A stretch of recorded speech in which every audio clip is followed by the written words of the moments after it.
ሰላም ጤና ይስጥልን ተመልካቾቻችን ከአንከር ሚዲያ ዝግጅት ክፍል ያክብሮት ሰላምታችንን እናቀርባለን። ዜናዎችን ይዤ መጥቻለሁ። መሳይ መኮንን ነኝ።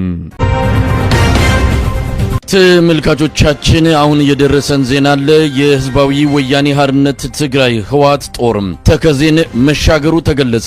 ምሽቱን ዋልድባንና ማይጠምሪን በወረራ መያዙን ለአንከር ሚዲያ በደረሰ መረጃ ላይ ተመልክቷል። የህወሓት አርሚ 1 የተባለው ጦር ተከዜን አልፎ በማይዳጉሳ በኩል በኢንሲያና በተከዜ መጋጠሚያ ወደ ዋልድባና ማይጠምሪ መግባቱን ከደረሰን መረጃ ለማወቅ ተችሏል። በአካባቢው የሰፈረው የአብይ አህመድ ሰራዊት ምንም አይነት እንቅስቃሴ አላደረገም። እንደራያ ሁሉ የአብይ አህመድ ጦር የህወሓትን ሰራዊት መንገድ ከፍቶ ወረራውን እንዲፈጽም እንዳደረገው ነው የልሳነ ግፏን አመራር አባል ለአንከር ሚዲያ የገለጹት። ከሳምንታት በፊት የትግራይ ጊዜያዊ አስተዳደር ምክትል ፕሬዝዳንት ሌተናል ጀነራል ታደሰ ወረደ በግንቦት 30 ወልቃይት እንገባለን ያሉትን ጊዜ ጠብቆ ተከዜን የተሻገረው አርሚ 1 11ኛ 17ኛና 44ኛ ክፍለ ጦሮቹ የወልቃይት መንደሮችን ለመውረር መዘጋጀታቸው ታውቋል። ሰሞኑን በሽሬ ተፈናቃዮችን ሲያስታጥቅ የቆየው ህዝባዊ ወያኔ ሓርነት ትግራይ ህወሓት ሌሎች አርሚዎቹንም ማስጠጋቱ እየተነገረ ነው። አቶ አብዩ በለው የወልቃይት ጠገዴ ጠለምት ልሳነ ግፏን አመራር አባል ለአንከር ሚዲያ የህወሓትን የወረራ ተግባር በማረጋገጥ አካባቢው በከፍተኛ ውጥረት ላይ እንደሆነ ይናገራሉ። በጣም አመሰግናለሁ አቶ አብዩ በለው የወልቃይት ጠገዴ ጠለምት የልሳነ ግፏን አመራር አባል። አሁን አንድ መረጃ ሰምተን ነበር። ህወሓት አንደኛ አርሚውን ይዞ ተከዜን ተሻግሯል የሚል መረጃ ሰምተን ነበር። ይሄ መረጃ ትክክለኛ ነው? መረጃው ትክክለኛ ነው። አሁን ህወሓት በተለይ አንደኛ አርሚ የሚለውን ኃይሉን ተከዜን ተሻግሮ በተለይ በኢንሲያና ተከዜ መገጣጠሚያ በኩል አሻግሮ እየገባ ነው። በአሁኑ ሰዓት እየገባ ነው ያለው። ከፍተኛ ኃይል ነው እየገባ ያለው። 17ኛ 11ኛና 44ኛ የሚለው ኃይሉ በሙሉ አቅም ወደ ተከዜ ተጠግቷል። በተለይ ይሄ ማይዳጉሳ የሚባለውና ዋልድባ ያሉ አካባቢዎች ናቸው። ዋልድባን ወሯል፣ ማይጸምሪን ወሯል። እየሆነ ያለው አሁን ባለበት ሁኔታ ወልቃይት ድንበር ተጠግቷል ነው ወይስ ምንድነው ሊባል የሚችለው? ተከዜን ተሻገሩ የሚለው በራሱ ወልቃይት መሬት መግባት ማለት አይደለም ነው። ወልቃይት ስፔሲፊካሊ የተለያዩ ቦታዎች ይሁን እንጂ በአጠቃላይኛ ወልቃይት ስንል ወልቃይት ጠገዴ ጠለምት ነው። አጠቃላይ ፓኬጅ ነው። የወል ስማቸው ነው እና ወደ ወልቃይት ከዛ በኋላ ወደ መንደሮች ወይም ወደ ተለያዩ የወልቃይት አካባቢዎች የሚደረገው እንቅስቃሴ የሰዓታት ወይም የቀናት ጉዳይ ነው እንጂ ወልቃይት ገብተዋል ነው። ተከዜን እስከተሻገሩ ድረስ ተከዜን ተሻግረው ማጥቃት እስከፈጸሙ ድረስ ወልቃይት ተወሯል ነው የምንለው። አጠቃላይ አንድም ሶስትም እንደሆኑ ሁሌ የምንናገራለን። የሚነጣጠል አይደለምና ወልቃይት መሬት ውስጥ ነው ያሉት ማለት ነው። በወልቃይት ዘብ በዚህ በሰላም ዘብ በሚባለው በህዝቡ በኩል ምን እየተደረገ ነው? ምን ያጸፋ ምላሽ አለ? በምን ሁኔታ ላይ ነው ያለው? አካባቢው ያለው አሁን በአሁኑ ሰዓት በተጠንቀቅ ነው። ሁሉም እንግዲህ አሁን ነው እየተፈጸመ ያለው። ከዚህ በፊትም ህዝባችን በተጠንቀቅ ነው ሲጠብቅ የነበረው፣ በተጠንቀቅ ነው ያለው። በዚህ አጋጣሚ ያለኝ መረጃ የአካባቢው ሁኔታ ሁሉም ሰው በተጠንቀቅ ነው ያለው። መረጃው ለሚመለከታቸው አካላት፣ ለዞን ለወረዳ አመራሮች፣ ለአካባቢው የጸጥታ ኃላፊዎች ለሁሉም መረጃው እንዲደርስ ተደርጓል። ወደ ህዝባችን እንግዲህ ሌሊት ነው አሁን ምሽት ነው ኢትዮጵያ ወደ ህዝብም የሚደርስበትን ሁኔታዎች እየጣርን ነው። ስለዚህ ሁሉም በተጠንቀቅ ያለ ስለሆነ ህዝባችን ይህንን ወረራ ለመመከት ከምንጊዜም በላይ ዝግጁ መሆኑን እናውቃለን። ያው የሚቀጥለው ሂደት ይህንን ወራሪ ኃይል በመጣበት አቅምና መጠን መክቶ አዋርዶ መመለስ ነው። ይሄ ደግሞ ለዚህ ህዝባችን እና መላው የአማራ ህዝብ ዝግጁ መሆኑን እናውቃለን። እንግዲህ አሁን ሰሞኑን በዚህ ወደ አዳርቃይ አካባቢ ከፍተኛ ጥቃት ነው የፈጸመው። የተለያዩ መረጃዎችንም እየተከታተልን ያለ ነው። አላማቸው ወልቃይትን ለመያዝ ለመቆጣጠር ነው በኃይል በሽሬ አካባቢ ሰሞኑን በተፈናቃይ ስም የሚገቡ የትግራይ ተወላጆችን መሳሪያ ሲያስታጥቅ እንደነበረ ሰምተናል። ስለዚህ ምናልባት ተፈናቃይ ሆነው የሚገቡት በኋላ ላይ መሳሪያ አንስተው ሊዋጉ የሚችሉበት እድል ሰፊ እንደሆነ ነው የሚነገረው። እንደው መከላከያ ዝም ብሏል። በአብይ አህመድ በኩል ምንም እየተደረገ ያለ ነገር የለም። ምንድነው የሚጠበቀው? አሁን ልክ እንደ ራያ ወሮ በመያዝ በኃይል ዳግም አካባቢውን ለመቆጣጠር ነው? ከመጀመሪያው ጀምረን አብይ አህመድ አስተዳደር ወይም አሁን ያለው የብልጽግና አስተዳደር በአማራ ህዝብ ላይ ክህደት ፈጽሟል። በተለይ ደግሞ በወልቃይት ጠገዴ ጠለምት በራያ ህዝብ ላይ ክህደት ፈጽሟል። ይህ ክህደቱ ማረጋገጫው ህወሓትን በፕሪቶሪያው ስምምነት መሰረት ትጥቅ ማስፈታትን ትቶ ወይም የፕሪቶሪያውን ስምምነት መተግበር ትቶ ህወሓትን መንግስት ሆን ብሎ ሲያስታጥቅ እንደነበር ሀገር ያወቀው ፀሐይ የሞቀው እውነታ ነውና ይሄ ክህደት ተፈጽሟል። አሁን በዛ ክህደት መሰረት ምናልባትም አብይ አህመድ አስተዳደርና በህወሓት አስተዳደር የጓዳ ስምምነት መሰረት ወልቃይትን ጠገዴን ጠለምትን ልክ እንደራያ አሳልፎ ለመስጠት ሙሉ ስምምነት እንዳደረጉ እንረዳለን። ምልክቶቹ የሚያሳዩት እሱን ነው። እየተፈጸመ ያለውም ደግሞ ያ ራያ ላይ የተፈጸመው አይነት ወረራ ወልቃይት ጠገዴ ጠለምት ላይ እንዲፈጸም ግሪን ላይት ለፉ የሚል ሁኔታዎችን አመቻችቶ ሰዓቱን ጠብቆ እየተፈጸመ ያለ እንደሆነ ነው የምንረዳው።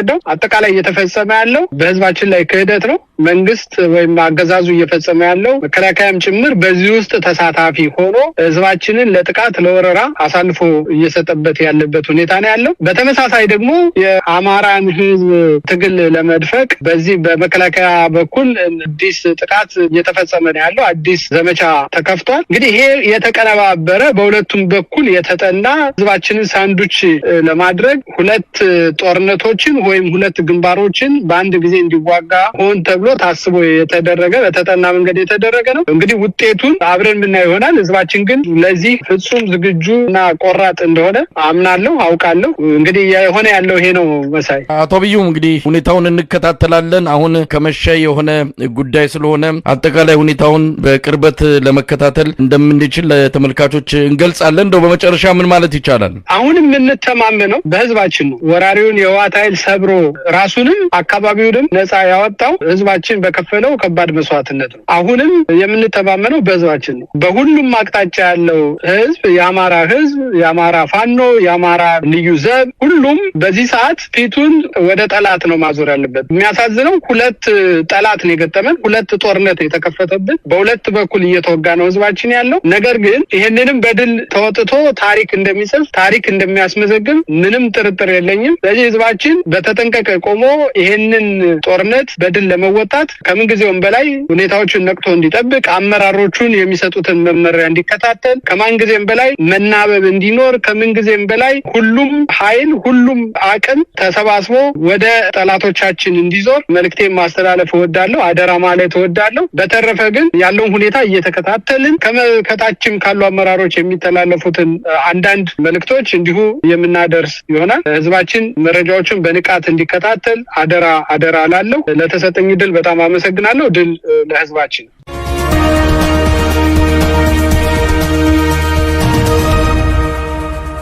በሌላ በኩል እየጨመረ የመጣውን የአብይ አህመድ የምርኮኛ ቁጥር ለማስተናገድ የሚያስችል የምግብና ሌሎች ድጋፎች እንዲደረጉለት የአማራ ፋኖ ጎንደር እዝ ለዓለም አቀፉ ማህበረሰብ ደብዳቤ በትኗል።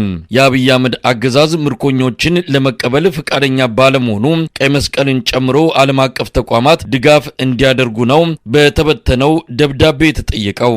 አርበኛ ዮሐንስ ንጉሱ የጎንደር እዝ ህዝብ ግንኙነት ክፍል በጎንደር በአራቱም ቀጠናዎች ውጊያ ላይ ነን ይላል።